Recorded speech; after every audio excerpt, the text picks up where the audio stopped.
ঈদের আমেজ যেন শেষই হতে চাচ্ছে না। ঈদের আনন্দ আকাশে বাতাসে। আর ঈদ মানেই দাওয়াত, মজার মজার খাওয়া দাওয়া। আমি কারো বাসায় যাব, কেউ আমার বাসায় আসবে। এটাই হলো ঈদের মজা। বাজার গুছিয়ে সংসারের বেশ কিছু কাজ করে মেহমানদের জন্য কি কি রান্না করলাম, এই সব কিছুই থাকবে আমার আজকের ভিডিওতে। আসসালামু আলাইকুম, সবাই কেমন আছেন? যে যেখান থেকে বসে আমার আজকের এই ভিডিওটি দেখছেন, আশা করছি আপনারা সবাই সুস্থ আছেন, আল্লাহর রহমতে অনেক অনেক বেশি ভালো আছেন, নিরাপদে আছেন। আলহামদুলিল্লাহ, আমরাও ভালো আছি। আশা করছি বরাবরের মতো আমার আজকের ভিডিওটি আপনাদের কাছে অনেক বেশি ভালো লাগবে। আজকে আপনাদের সাথে ঈদের তৃতীয় দিনের একটা ভিডিও আমি শেয়ার করছি। আমার বাসার নিচেই গ্রোসারির দোকান, সেখান থেকে বেশ কিছু আমি গ্রোসারি বাজার করে নিয়ে আসছি। আর ঈদ মানেই তো মজার মজার খাওয়া দাওয়া, বাসায় মানুষ আসবে, আমিও কারোর বাসায় যাব, এটাই হচ্ছে ঈদের আসল মজা। তো আমার আশেপাশে অনেক প্রতিবেশী আছেন, তারা আমার বাসায় ঘুরতে আসবে, ফোন করেছে।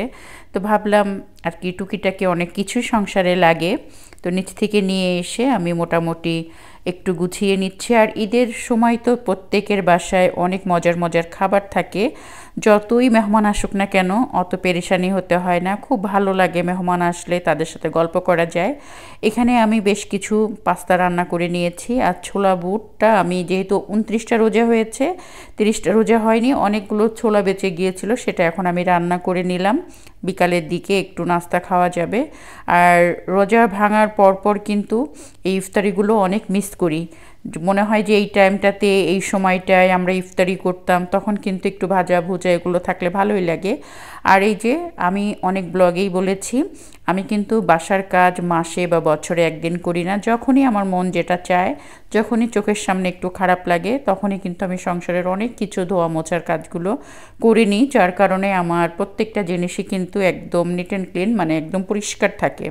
আর বাসায় যদি কেউ বেড়াতে আসে, মেহমান আসলে কিন্তু ঈদের পরপর কিন্তু বেশি একটা কাজ থাকে না, কারণ ঘর বাড়ি মোটামুটি ক্লিনই থাকে, পরিষ্কার থাকে, এক্সট্রা করে আর কোনো কিছু করতে হয় না, শুধু একটু রান্না বান্না করতে হয়। কারণ ঈদের দিন আমরা যেই রান্নাটা করি সেটা ঈদের পরের দিনই শেষ হয়ে যায়।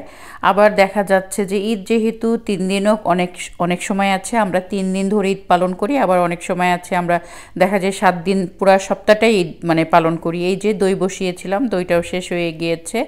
আজকে অতটা আর কাজ নেই, হালকা পাতলা বেশ কিছু করব।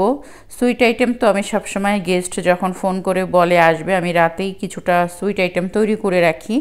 আর টুকটাক যেই কাজগুলো থাকে সেগুলো দিনে করে রাখি। বিশেষ করে আজকে মানে মেহমানদের জন্য কি কি রান্না করেছিলাম সেটা আমি আপনাদেরকে তো অবশ্যই দেখাবো। রান্নাবান্নাগুলো আর দেখাতে পারবো না, কারণ বিশ্বাস করবেন কিনা জানি না, আমরা যারা ভিডিও তৈরি করি, আমার মতো ছোটোখাটো যারা ইউটিউবার আছেন অনেক মেহনত করেন, জানেন আপনারা হয়তো বললে বিশ্বাস করবেন না, অনেক কষ্ট করে আমরা একটা ভিডিও তৈরি করি। তো সেই হিসাব করলে দেখা যায় যে এত মেহনতের পরেও যদি কারোর মনের ভিতরে কোনো রকম মানে ভালোবাসা না জন্মায় আমাদের জন্য, তখন কিন্তু ভিডিওগুলো অত কষ্ট করে ওইভাবে ক্যামেরা দাঁড় করিয়ে ভিডিও করার ইচ্ছা থাকে না। তো যাই হোক, রান্নাবান্নাগুলো আমি কিভাবে করেছি সেটা শেয়ার করব না, কিন্তু টেবিলে আমি কি কি রান্না করেছি সেটা আপনাদের সাথে শেয়ার করব। আর যেহেতু ঈদের পরের দিনই মানে একদিন পরেই আসবে আমার বাসায় মেহমান, তো মোটামুটি আমার ঘর বাড়িগুলো কিন্তু মাশাআল্লাহ ক্লিনই ছিল। এদিক দিয়ে আমাকে মানে অন্যান্য কাজগুলো করতে আর কষ্ট হয়নি। ঘর বাড়ি যেহেতু ক্লিন থাকলে অনেক বড় একটা মানে মাথার থেকে চিন্তা চলে যায়। তো মোটামুটি আমার ঘরগুলো আপনাদের সাথে একটু দেখাচ্ছি। আমি প্রতিটা ব্লগেই দেখাই মেহমান আসার আগে কিন্তু আমি বাড়ি ঘরগুলো অনেক সুন্দর করে ক্লিন করে রাখার চেষ্টা করি। তো এবার যেহেতু ঈদ ছিল, সেই কারণে আর কি আমার বাড়িগুলো মানে পরিষ্কারই ছিল, আমাকে এক্সট্রা করে আর এই কাজগুলো করতে হয়নি। সংসারের বেশ কিছু কাজ করে তারপরে রান্না করব। আর আজকে কি রান্না করছি সেটা দেখেন, বিরিয়ানি রান্না করছি। কারণ পোলাও, বিরিয়ানি, খিচুড়ি এগুলো কিন্তু ননস্টপ রান্না করা হচ্ছে। আমার ঈদের দ্বিতীয় দিনের ব্লগটা তার আপনাদের সাথে শেয়ার করতে পারিনি, আসলে কি শরীরটা ভালো ছিল না।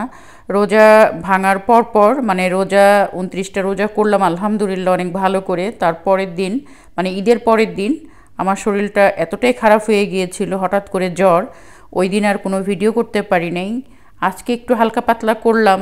আসলে কি আমি তো ব্লগিং করি, আপনাদের সাথে যদি ভিডিও একটু শেয়ার না করতে পারি ভালো লাগে না, তাই ভাবলাম একটু একটু করে ভিডিও করে রাখি, সেটা আপনাদের সাথে শেয়ার করব।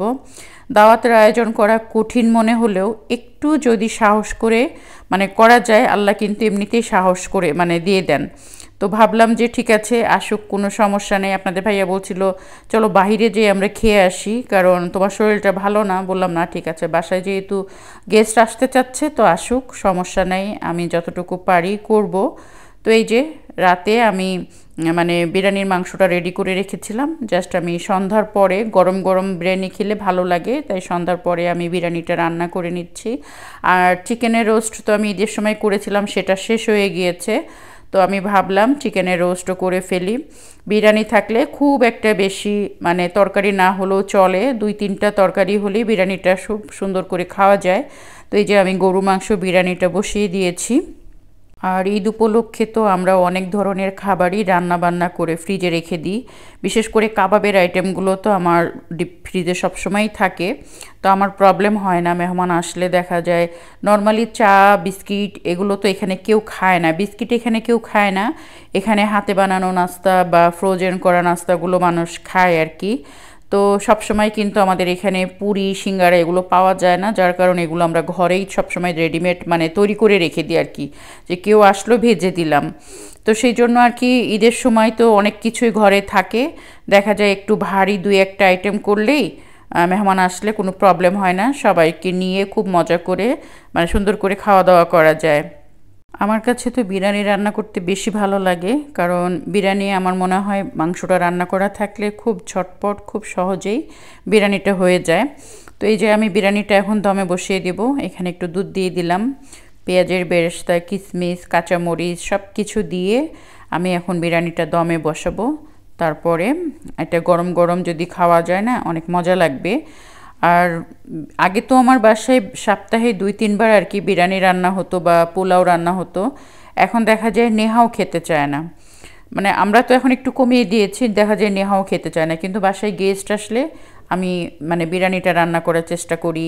আর পোলাও তো সপ্তাহে এখনও দেখা যায় 1 দিন 2 দিন 3 দিন না হলেও 1 দিন তো রান্না করতেই হয়। তো যাই হোক বিরিয়ানিটা কিন্তু খুব ঝরঝরা হয়েছে।